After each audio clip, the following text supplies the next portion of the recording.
have before us the opportunity to forge for ourselves and for future generations a new world order, a world where the rule of law, not the law of the jungle, governs the conduct of nations. When we are successful, and we will be, we have a real chance at this new world order, an order in which a credible United Nations can use its peacekeeping role to fulfill the promise and vision of the UN's founders. And for the international order that we have worked for generations to build. Ordinary men and women are too small-minded to govern their own affairs. That order and progress can only come when individuals surrender their rights to an all-powerful sovereign. Okay, so you heard it from the mouth of two of our leaders, and this is what they've been preparing for years. They really tried to put it into effect in the 90s, as we'll see here in a moment. The New World Order, or the New International Order, as Obama now refers to it, so it doesn't sound like it's a global takeover, which it is. They had their Agenda 21 began in the 90s, and if you don't know what that is, we'll look at those in a second. But every time they have an annual meeting, every few years they update their agenda.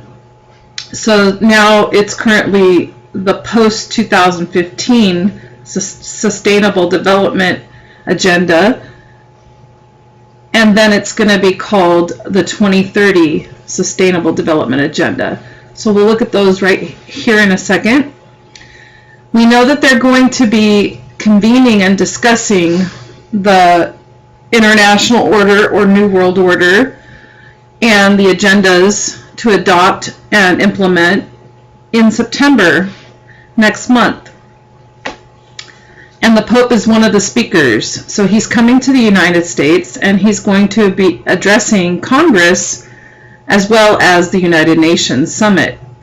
So right here in this article from New York Times, it says Pope Francis to speak at UN during annual gathering of world leaders. Pope Francis, an outspoken advocate for the rights of the poor, will visit the United Nations during its annual conclave of world leaders in September. Secretary General Ban Ki-moon announced Wednesday Francis will be the fourth pope to visit the United Nations in its 70-year history. This is their 70th meeting, 70 years as the UN, since the UN was formed. A statement issued by Mr. Ban's office said the Pope would meet with Mr. Ban, hold a town hall meeting with United Nations staff, and address the broader membership of the General Assembly. The Pope's visit is scheduled for September 25th, a day after he addresses the Congress in Washington. So September 24th, the Pope is going to be in Washington, D.C., addressing Congress. And then the next day, September 25th, he will be in Philadelphia at the UN Council meeting addressing the UN. Right here, we also see from the New York Times from March, the Pope will hold a town hall meeting with UN staff. So again, sorry, it's mentioning that the Pope will address the UN General Assembly on September 25th, and it says Pope Francis's visit to the UN will come one day after he's scheduled to address Congress in Washington, D.C., which is September 24th. He will be in the United States from September 22nd to the 27th. And we do see this on their calendar. This is, I'll scroll up, this is the General Assembly of the United Nations, UN.org website, and they have everything out there. Here's their symbol. Okay, if you go down to the 70th session, its opening is scheduled for September 15, which is ironic since the end of the Shemitah is the 12th, I believe. We may not see effects of that till Monday or Tuesday the next week. However, That's also the same day Jade Helm exercise is scheduled to end. And to me, I've always wondered if it's going to go from exercise to real implementation, not remain an exercise, but we'll see. Anyways, their 70th session begins September 15, and then we see Friday, September 25th to Sunday, September 27th, United Nations Summit for the adoption of the post-2015 development agenda. So they're holding their meeting to discuss the adoption of the post-2015 Sustainable Development Agenda. And then on September 28th, and the Pope speaking the opening of that ceremony, September 25th, they have a debate on it between September 28th and October 6th. So for a couple weekends. All right.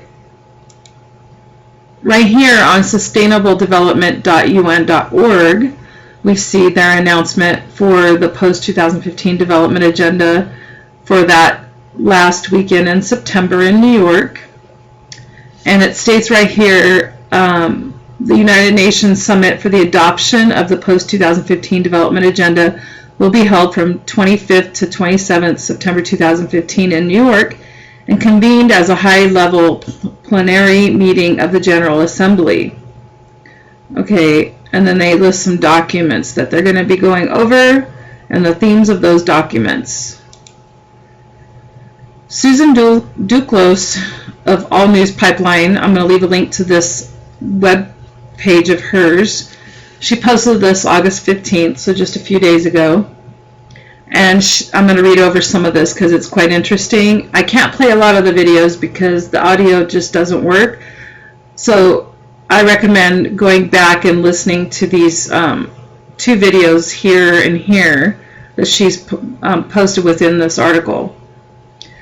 This is what happens in September 2015 that will change your life forever. UN 2030 Agenda, New World Order goes live. So the goal of the New World Order, one world leader, government, currency, and religion. All right. Many of us have seen the headlines referring to September 2015 with everything from dreams and visions of the apocalypse to an asteroid hit to total financial collapse, but predictions that specify dates when circumstances are not within the human realm of control rarely play out as predicted, which is why date setting is a non-starter all around. With that said, there are very real events happening in September 2015, from the Pope speaking to the U.S. Congress on September 24th for the first time to the fourth blood moon slated for September 28th, the Shemitah cycle, and the scheduled ending of the controversial military exercise dubbed Jade Helm 15, just to name a few. With all the hype surrounding the September 2015 date, there is one specific item that seems to have fallen through the cracks, and it is a scheduled event that has potential to change all of our lives forever. From September 25th through the 27th, 2015, at a major conference in New York, the UN is launching the 2030 Agenda, hailed as the new universal agenda for humanity. The United Nations is now in the process of defining sustainable development goals as part a new sustainable development agenda that must finish the job and leave no one behind. This agenda, to be launched at the Sustainable Development Summit in September 2015, is currently being discussed at the UN General Assembly, where member states and civil society are making contributions to the agenda. Via the UN website, under the Sustainable Development heading, we see the following: 2015 is the year when countries will shape and adopt a new development agenda that will build on the Millennium Development Goals, MDGs. Via the Sustainable Development PDF, which you can click on and read right here, we see the title of the document listed as the Transforming Our World, the 2030 Agenda for Sustainable Development, and you can click on that PDF as well. They have 17 Sustainable Development Goals and 169 targets, all of which sound good on paper, but Michael Snyder of The End of the American Dream succinctly gets to the heart of the matter when he states the following: many of those sound very good. After all, who wouldn't want to end poverty or halt biodiversity loss? But as you read through that list, ask yourself what forms of human activity would be excluded from it. Personally, I have a hard time coming up with much of anything. As I discussed earlier this week, the globalists want to use sustainable development as an excuse to micromanage the lives of every man, woman, and child on the entire globe. Just gives them the opportunity to take full control over every aspect of our lives in the name of making everybody equal, protecting the environment, helping the economy, and so forth. We are told that individual liberty and freedom are dangerous because when everyone just runs around doing whatever they want, it is bad for the planet. For example, one of the goals of the Sustainable Development crowd is to push human population into giant megacities and to allow nature to recapture much of what has already been settled by humanity. So they want to merge a lot of their goals and agendas or targets in those documents are to push people into just certain areas where it's going to be, they can control them because they're in a confined area, and it's to allow nature to heal itself, okay? But it also gives them easier access to control us. Sorry. Welcome to the New World Order, that phrase that the MSM still considers a conspiracy theory, despite dozens of high-profile world leaders, as I started off this video with Bush and Obama stating it, openly talking about, and they've been doing it for years. See some of those leaders talk about the UN's New World Order below, so that's what this video is about. It's a conglomeration of different world leaders around the world mentioning the New World Order. The New World Order is not a conspiracy theory. It is very real, an agenda that has been acknowledged openly for decades, yet still people wave it away as if it is a fringe belief. Yet, if you listen to the statements made above, you will see this is an agenda that is hitting the final stages as they prepare to unveil the 2030 Agenda, meant to control the world, the people in it, and implement their one world government. KJ from the Scariest Movie Ever YouTube channel delves into the 2030 Agenda in the video below, in the second video here, breaking it down and showing how this New World Order acceleration will change all of our lives forever. Okay, so again, they started the Sustainable Development, the first Sustainable Development Act that I have found was introduced in 1992 in the Rio de Janeiro, Brazil Agenda 21 document, which I'll leave a link to, and so you can read through that because there's like over 100 pages. And then if we go to, again, the sustainabledevelopment.un.org website, you can see their post here and their intentions.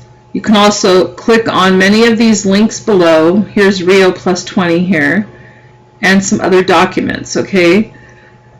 Right here is the 2030 Transforming Our World, the 2030 Agenda for Sustainable Development. This is the one, the post-2015. This is the one they're going to be talking about at their meeting in September, as well as their reconvenience of this whole document in November in France. Okay, the 17 Sustainable Development Goals and 169 targets, which we are announcing today, demonstrate the scale and ambition of this new universal agenda.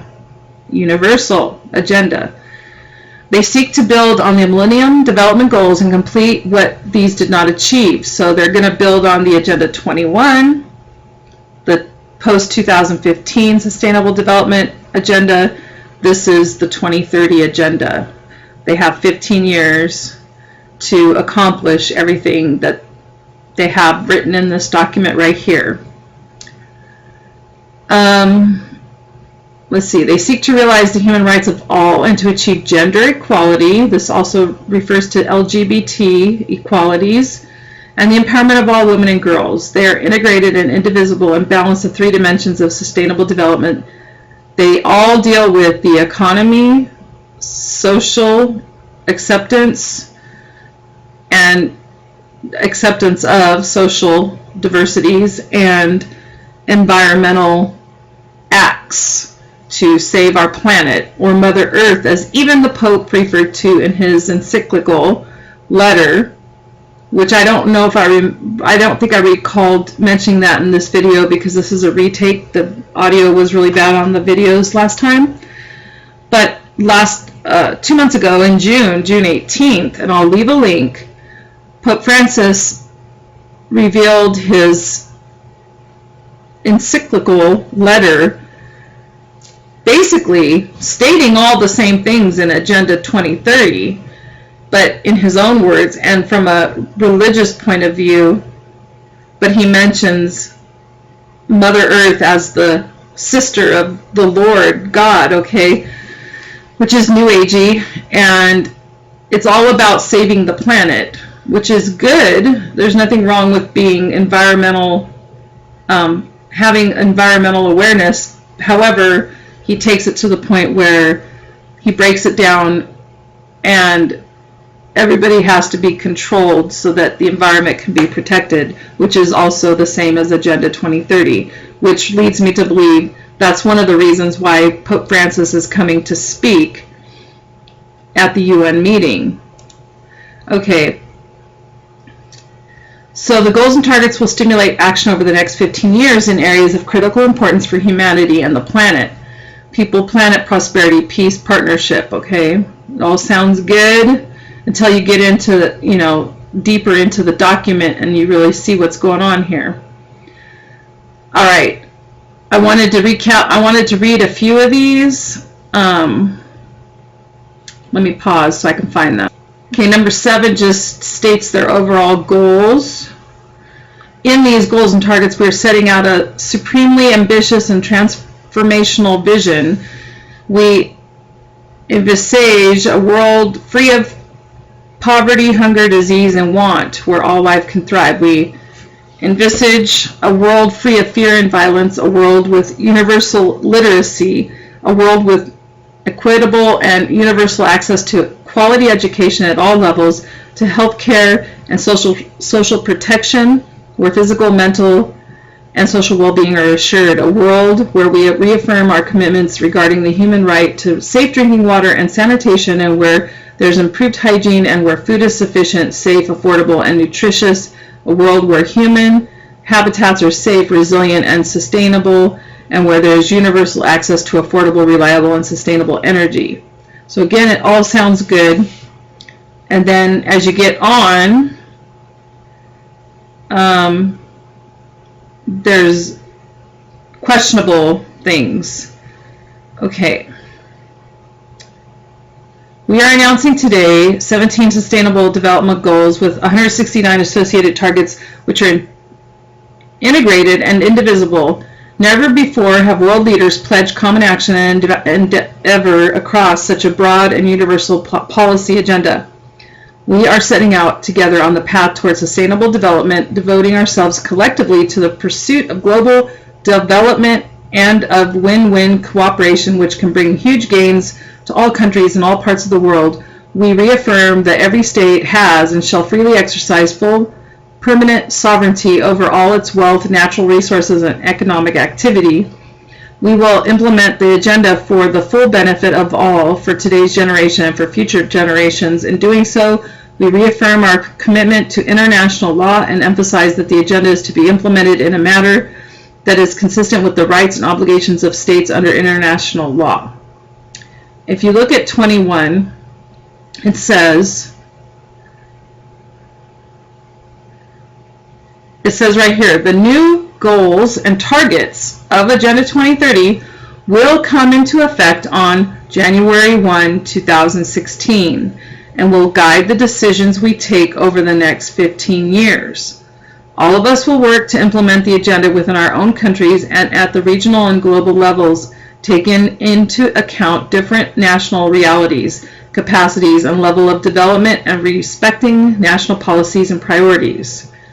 So you saw right here, it will come into effect January 1, 2016. All right.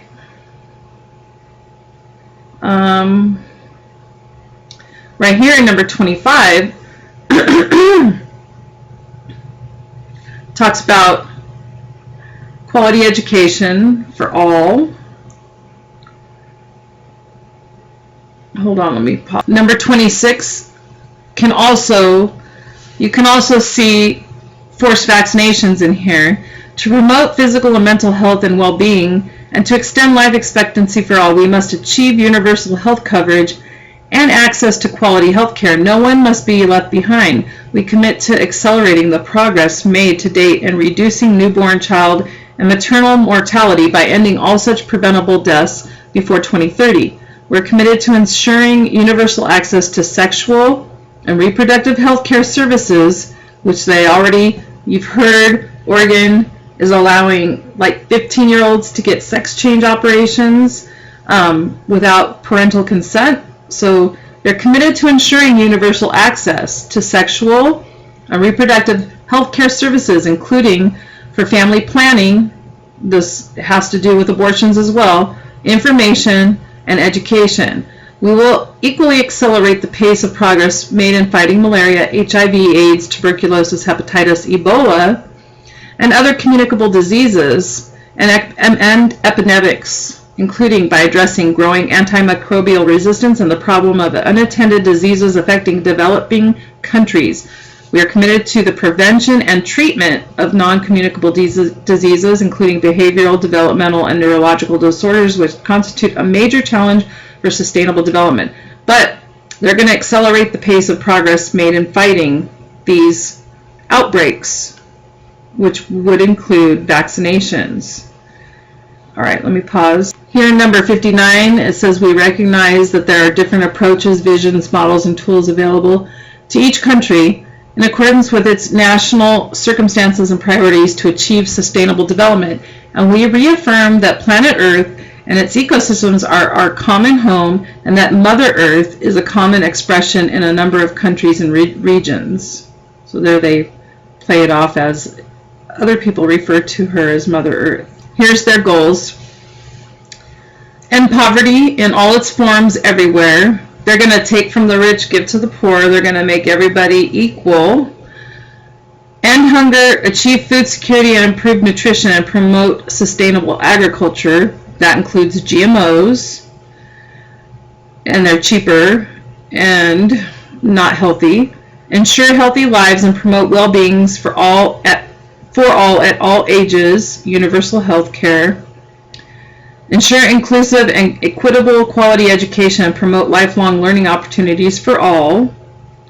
Achieve gender equality, this is the LGBT, and empower all women and girls. Ensure availability and a sustainable management of water and sanitation for all. Reduction, supervision, restrictions, as well as not allowing rural areas to be fully lived upon for everyone.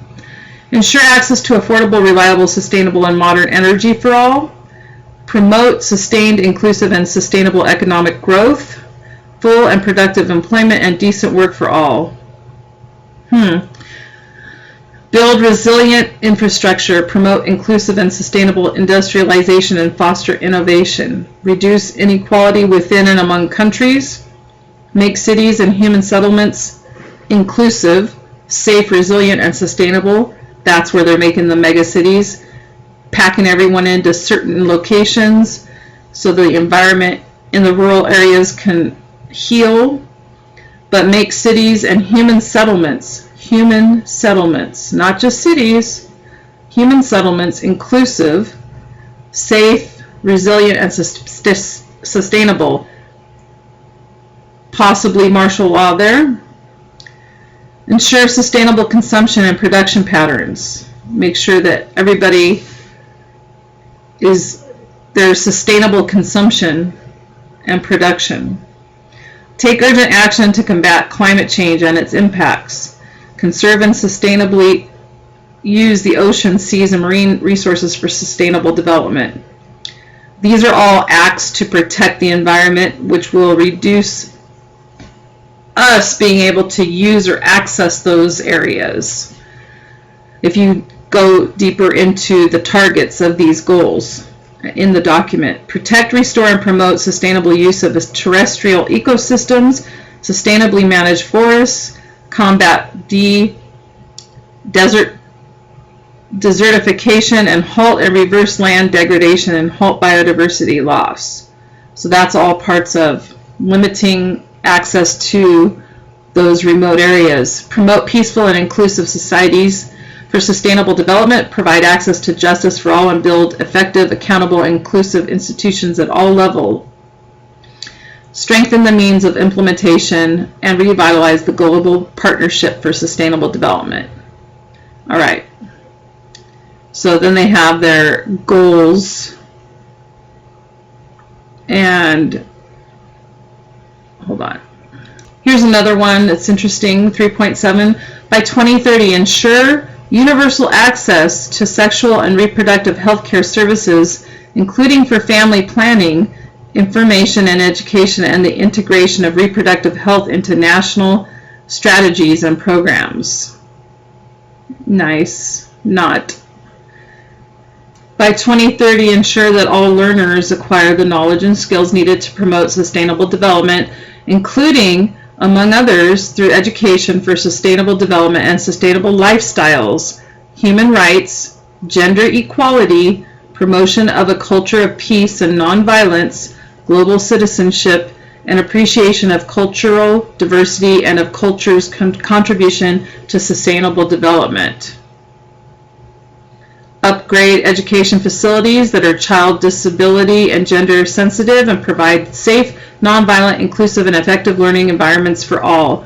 So they want to make sure that every facility has gender sensitive bathrooms. Okay. Let's see.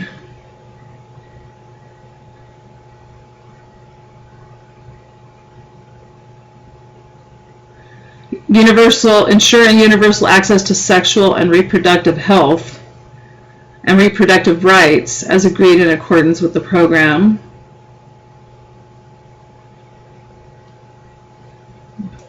Here's where you get more into like controlling. By 2030, provide legal identity for all, including birth registration.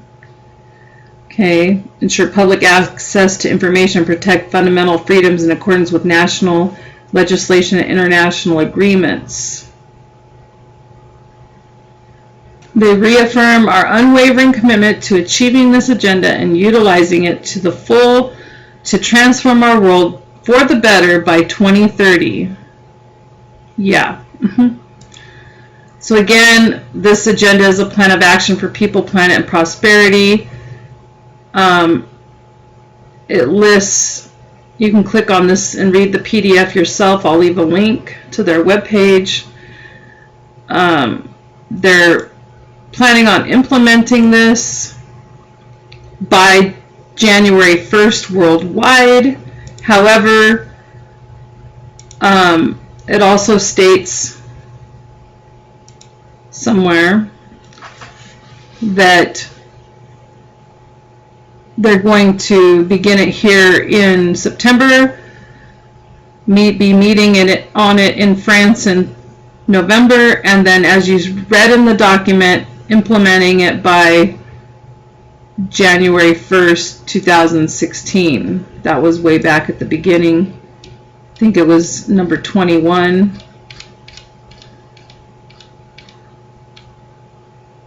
Yeah, the new goals and targets will come into effect on January 1st, 2016, and will guide the decisions we take over the next 15 years. So, pray, people, for protection and guidance and wisdom in these days. It truly is heading towards a one world government, and we know that when those times come, we're going to have an antichrist that takes over, whoever the head of that one world government is, and he's going to cause increased persecution of the Christians. We read in Revelation what's going to happen in Revelation 6 onward, and he's going to cause everyone to take a mark. And so we need to have our eyes open and our ears listening to see and hear what's going on and to be aware. And just remember that the Lord wants us to remain steadfast and faithful to Him. He wants us to be like Daniel and to not give in to the demands of the government when it goes against the Word of God. So always read the Word and pray without ceasing. Be in His Word so that you can know it in your heart and be able to, even if you didn't have it in front of you, you would know what God's Word states from reading it so much. Have His Word planted within your heart so that you can be able to stand against the devil and the world and those that are trying to take over in these days ahead. I pray that we will have His protection, His guidance, His strength, and that we will not fall, that we will stand in the armor of God. God bless.